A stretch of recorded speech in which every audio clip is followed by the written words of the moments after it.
আপনার debit card, আপনার credit card, আপনার এটিএম কার্ড, বিকাশ, নগদ, রকেট কিভাবে নিরাপদ রাখা যায়, কিভাবে নিরাপদ রাখবেন। আপনার মোবাইল যদি কখনো হ্যাক হয়, তারপরও আপনার ব্যাংকের একটি টাকাও কেউ নিতে পারবে না। চলুন শিখিয়ে দিচ্ছি, দেখিয়ে দিচ্ছি। ভিডিওটাকে শেয়ার দিয়ে রাখুন, পরবর্তীতে নিশ্চয়ই কাজে লাগবে। ইউটিউব থেকে দেখে থাকলে ইউটিউব চ্যানেলটাকে সাবস্ক্রাইব করে বেল বাটনটাকে অন করে দিন। অবশ্যই একটা লাইক দিতে ভুলবেন না। আপনার ডেবিট কার্ড, ক্রেডিট কার্ড, বিকাশ, নগদ, রকেট, এক কথায় বলতে গেলে আমরা অনলাইনে যেসব পেমেন্ট করে থাকি সেসব নিরাপদ রাখতে আপনাকে শুরুতে যেতে হবে ক্রোমে।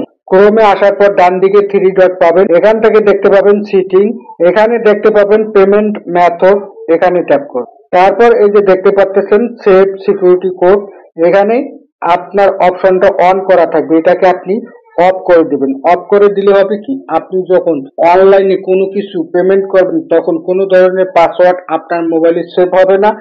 আপনার মোবাইলটা যদি কখনো হ্যাক হয়ে থাকে বা হ্যাক হয়, সেক্ষেত্রে আপনার ব্যাংক, বিকাশ, নগদ, রকেট সমস্ত কিছু সুরক্ষিত থাকবে, আপনার একটি টাকাও কেউ নিতে পারবে না।